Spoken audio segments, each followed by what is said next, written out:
Hello dear friends, welcome back to my YouTube channel and Facebook page. Guys, today we have the fifth lesson of beginner 1 class, and in this lesson I'm going to teach you the first part of speech, that is a noun. So guys, if you want to learn English with me and if you are new on my YouTube channel, so please subscribe my YouTube channel and press the bell icon. السلام علیکم ورحمۃ الله وبرکاته. یو ځل بیا هوپ انګلیش اکیډمي ته راغلاست ملګرو. لکه څنګه چې موږ تاسو په هوپ انګلیش اکیډمي کې د بګنر 1 کلاس شروع کړی دی، نو نن دغه بګنر 1 کلاس پنځم لیسن یا بیا هم پنځم درس دی. نو په دغه درس کې به موږ تاسو د خبرو کومې برخې چې موږ تاسو ویلې وي، نو نن به په لومړۍ برخه باندې خبرې کوو چې هغه و ناون او یا هم موږ تاسو اسم ورته وایو. نو نن به موږ تاسو پر ناون باندې خبره کوو چې ناون له کومې کلمې څخه اخیستل شوی دی، مکمل تعریف یې څه دی او همداسې کومې برخې لري. ناون چې دی ملګرو څه زیاتې برخې لري، خو نن به موږ تاسو په کېدلی سو یو دوه برخې به ووایو او ورسره د ناون تعریف کوم چې دی او د ناون لغوي کلمه چې یعنې ناون له کومې کلمې څخه اخیستل شوی دی او څه معنا ورکوي. نو ملګرو که چېرته غواړئ زموږ سره انګلیسي ژبه زده کړئ، زموږ یوټیوب چینل در سره سبسکرایب کړئ تر څو پورې زموږ هره نوې ویډیو ته تاسو پورې ورسېږي. او که څه نظر لرئ لاندې په کمنټ کې مو خپل نظر زموږ سره حتما شیر کړئ. سلامونه ملګرو، مخکې له مخکې ما درته لیکلی دی د دې له خاطره چې ستاسو وخت زیات ونه نیسو.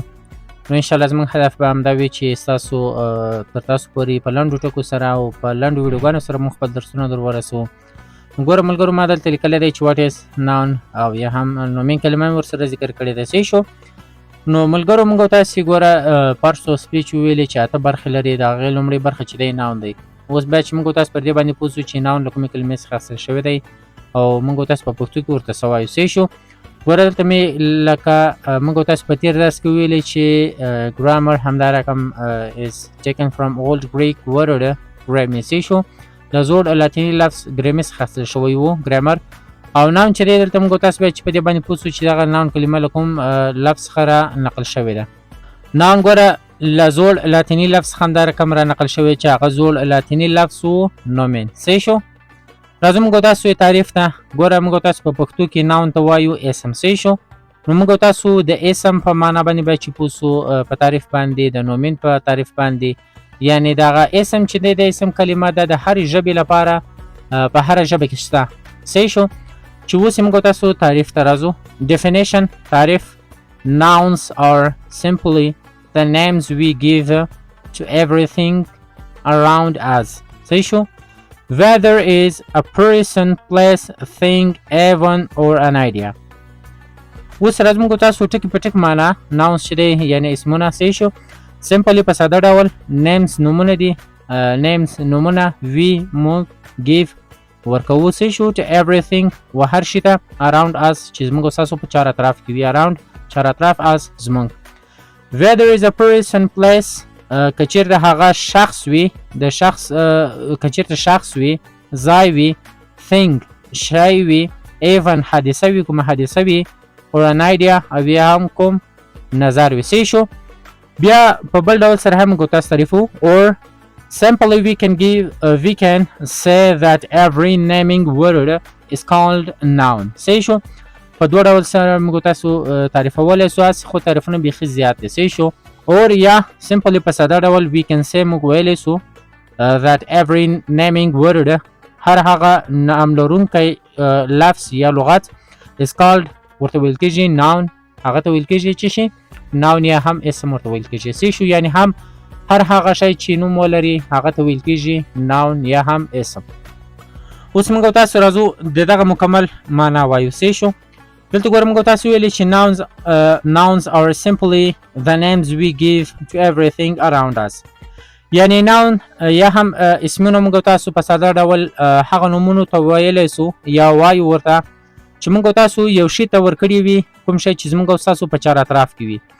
هر شی چې زموږ تاسو په چار اطراف کې وي ګوره د یو مشخص نوم لري. صحیح شو. نوم لري.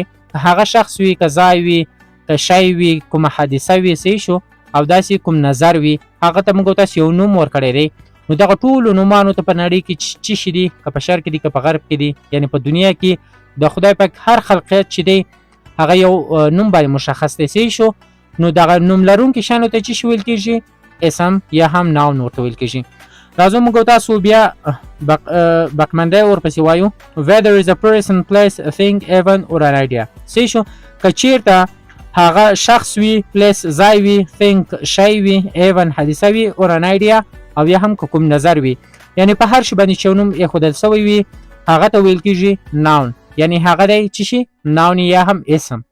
Or simply we can say that every naming word is called noun. یا په ساده ډول سره مونږ او تاسو دا هم ویلی سو هر هغه نوم لرونکی شی څه شو، هر هغه نوم لرونکی لغت، حرف یا کوم شی څه شو is called ورته ویل کېږي noun اسم. څه شو یعنی هر هغه شی، هر هغه لغت یا هر هغه چې مونږ او تاسو وینو اورو یې مطلب حس کولی سو چې هغه نوم ولري دې ته ویل کېږي noun یا هم اسم.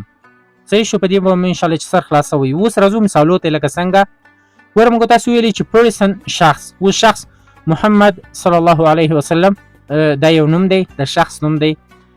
نو بیا همدا رقم عمران، عمر، همدا رقم ډېر نومان دي زموږ تاسو چې په انسانانو باندې مو ایښي دي.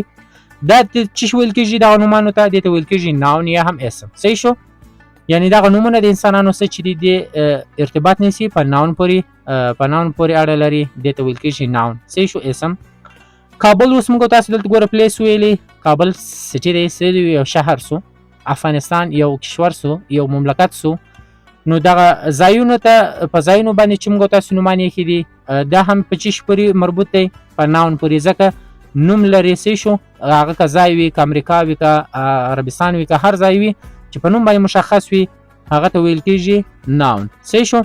بیا موږ تاسو ګوره دلته ویلي thing. صحیح شو. شی، ګلاس، پیاله. صحیح شو.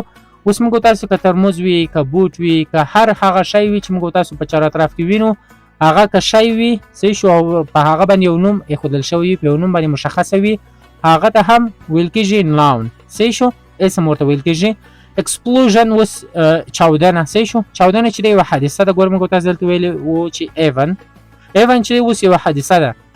explosion اوس یو نوم په یوه حادثه باندې موږ تاسو ایښی دی چې هغه ته ویل کېږي چاودنه. صحیح شو. همدا رقم ډېر نومان دي چې انشاءالله مثالونه به بیا زه تاسو په فیسبوک کې خپروم، په یوټیوب کې به هم انشاءالله درته خپروم، وړې شارټ ویډیوګانې به ورباندې جوړوم. explosion اوس چاودنه دی. صحیح شو. پر یوه حادثه باندې موږ تاسو نوم ایښی دی دې ته هم ویل کېږي noun. بیا موږ تاسو دلته ګوره wisdom لیکلی دی. صحیح شو. freedom، wisdom عقل. صحیح شو. اوس عقل نه شی دی، نه انسان دی، شخص دی. صحیح شو.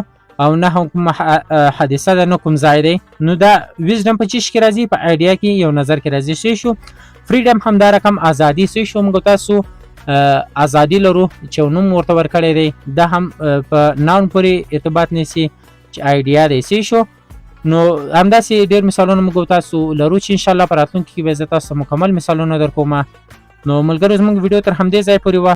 نو په ویډیو کې دومره ځای نشته چې هغه دوه نور تعریفونه چې ما تاسو ویلي چې هغه زه تاسو ووایم، خو انشاءالله پر هغه باندې به ځان ته ویډیو زه درته جوړوم، تعریف به یې درته وایم، مثالونه به یې درته وایم چې خاص نوم چېش ته ویل کېږي، عام نوم چېش ته ویل کېږي. همدا رقم ډېر مثالونه به زه درته راوړم. ملګرو زموږ ویډیو تر همدې ځای پورې وه. انشاءالله چې سر به مو ورباندې خلاصوی وي بیا هم زه په کمنټ کې مکمله معنا درته لیکم سره له انګلیسي تعریف سره. نو انشاءالله چې ستاسو به ورباندې سر خلاص شي. نو تر راتلونکو ویډیوګانو مو پر سپیشلي رب سپارم. ښه وخت ولرئ، ښې شېبې. الله مو حافظ و ناصر شه. که څه نظر لرئ کولی شئ په کمنټ کې خپل نظر مو زموږ سره شیر کړئ، او که څه دغه ویډیو که څه معلوماتي ویډیو د ملګرو سره هم شیر کړئ.